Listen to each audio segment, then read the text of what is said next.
ओम श्री गुरुवे नमः। अज्ञानमोहान्धे तमोपहाभ्यां विवेकवैराग्य निधिप्रदाभ्यां विश्वेशतत्त्वं प्रतिबोधिकाभ्यां नमो नमः श्री गुरुपादुकाभ्याम्। ओम शांति शांति शांति। ओम प्रणाम भगवान। मांडुक्य प्रवचन स्वामी श्री अखंडानंद सरस्वती जी महाराज जी द्वारा भगवान, और हमारा अलाद शांति प्रकरण चल रहा है। और अलाद शांति प्रकरण का जो है वो 14वां मंत्र, हेतोराधि फलम येषाम आदिम हेतु फलस्य च हेतो फलस्य च अनादि कथम तय रूप वर्णते। तो ये इसकी व्याख्या चल रही है भगवान। तो स्वामी जी कह रहे हैं कि ये जो विधि मुख और निषेध भाव से जिस एकत्व की सिद्धि होती है वह एकत्व अभी ब्रह्म नहीं है, वह तो कल्पित एकत्व है। और बताया कि ना विधि ना निषेध ना अन्वय ना व्यतिरेक ना अनुवृत्ति ना व्यवृत्ति, ऐसी वस्तु को हम अद्वितीय बोलेंगे।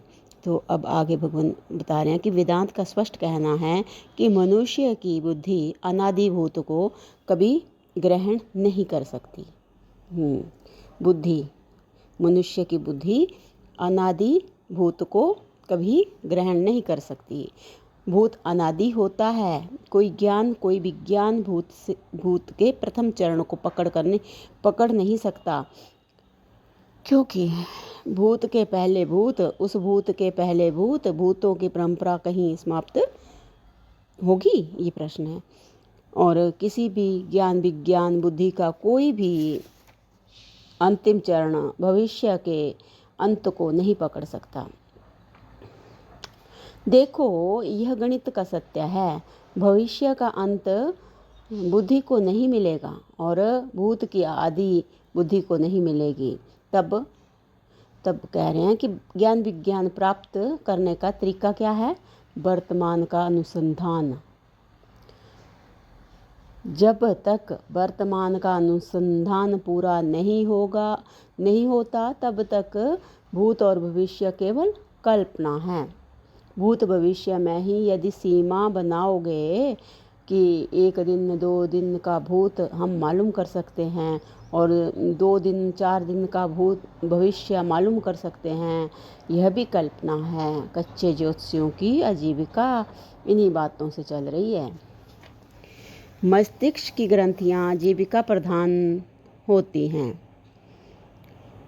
इन्हीं ग्रंथियों से हमारे जीवन का निर्वाह होता रहे, यह बात सबसे ज़्यादा प्रधान है। उस निर्वाह के लिए जैसे सटोरिया लोग, अच्छा जो सट्टा खेलते हैं, सटोरिया लोग सट्टा करते हैं, वैसे ही दुनिया में बहुत सी सट्टे की बात चलती है। मनुष्य को कुछ भय दिखाना पड़ता है, कुछ लोभ दिखाना पड़ता है, मनुष्य की वासना की कुछ पूर्ति करनी पड़ती है। यह कर्म और शरीर का जो कार्य कारण भाव है इस प्रकार चलता है। अच्छा, शरीर का ये कर्म और शरीर का जो कार्य कारण भाव है, स्वामी जी कह रहे हैं कि इस प्रकार चलता है। कुछ धर्म का अनुष्ठान करने के लिए चलता है, कुछ अर्थ का उपार्जन करने के लिए चलता है, कुछ भोग की आशा के लिए चलता है, कुछ बुद्धि की वृद्धि के लिए चलता है, कुछ बुद्धि की वृद्धि के लिए चलता है। इसके अनेक रूप होते हैं। आप 5वीं क्रिया निकालो, कोई प्रक्रिया निकालो। आप 5वीं कोई प्रक्रिया निकालो जहाँ आपकी बुद्धि भूत की आदि और भविष्य का अंत पकड़ सकती हो। तो इसका अर्थ हुआ कि सारे विचार का आधार वर्तमान की उपलब्धि है और वर्तमान में देह को हम मैं मान रहे हैं। यह कहीं भी वस्तुस्पर्शी नहीं है। जात पात को लेकर, इंद्रियों को लेकर, पाप पुण्य को लेकर मैं बना, सुख दुख को लेकर मैं बना, या रिश्तेदार नातेदारों को लेकर मैं बना अविचार सिद्ध है। यदि दुनिया में सारा दुख, यही दुनिया में सारा दुख देता है जो मैं पना है, यही दुनिया में सारा दुख देता है। यह अविचार सिद्ध जो मैं पना है इसको उड़ा दो, और जो विचार सिद्ध मैं पना है, धातुनिष्ठ, वस्तुनिष्ठ, तपनिष्ठ, सुखनिष्ठ, आनंदनिष्ठ जो मैं पना है उसको जानो। यह वेदांत की शिक्षा है। बहुत बढ़िया। स्वामी जी ने कह दिया कि जो ये जो पाप पुण्य को लेकर, जात पात को लेकर, इंद्रियों को लेकर, सुख दुख को लेकर, जो रिश्तेदार नातेदारों को लेकर जो मैं पना है, ये जो है ये वाला जो मैं पना है ये अविचार सिद्ध है, और यही दुनिया में सारा दुख देता है।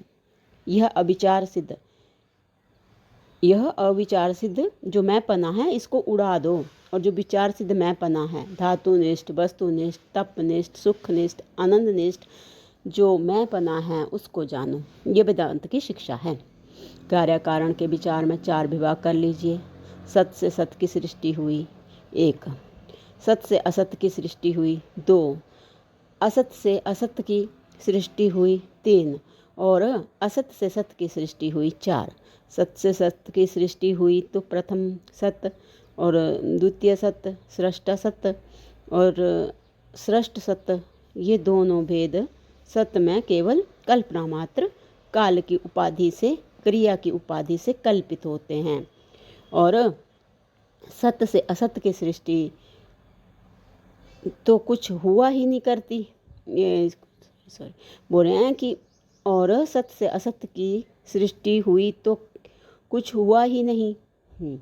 असत क्या है, ये प्रश्न है। असत क्या है कि कुछ हुआ, ये भी प्रश्न है। कहो कि असत से असत की सृष्टि हुई तो ना कुछ कार्य ना कुछ कारण, क्योंकि असत ही असत अर्थात कुछ नहीं।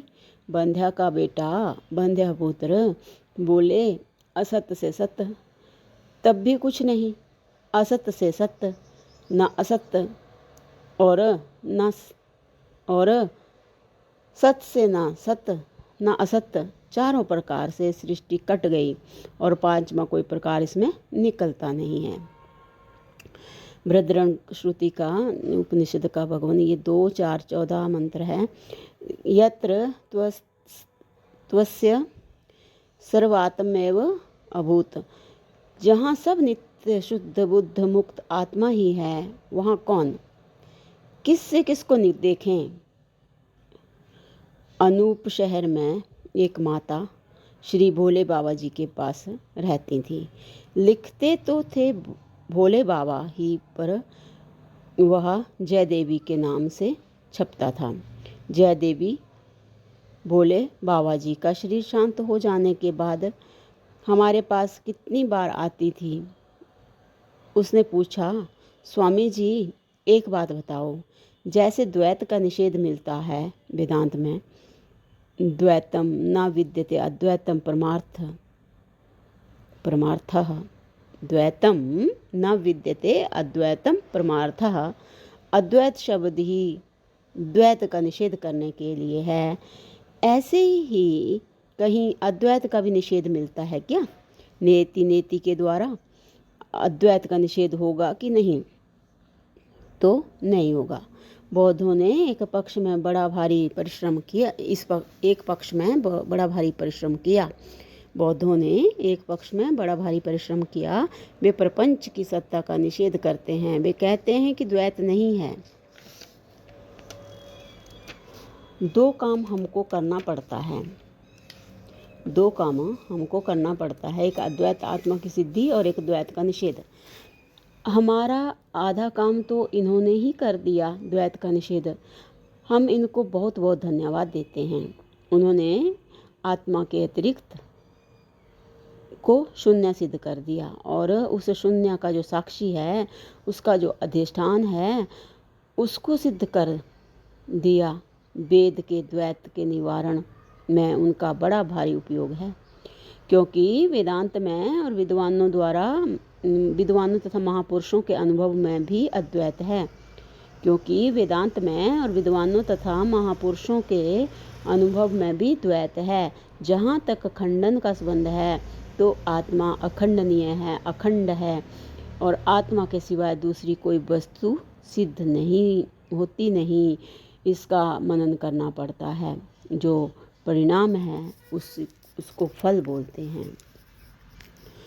जो लोग सृष्टि का कार्य कारण भाव मानते हैं उनसे पूछना चाहिए कि कार्य क्या और कारण क्या, हेतु क्या और फल क्या। तो भगवान इसकी विस्तृत व्याख्या जो है वो हम अगले सत्संग से कंटिन्यू करते हैं। प्रणाम भगवान। ओम शांति शांति शांति। ओम।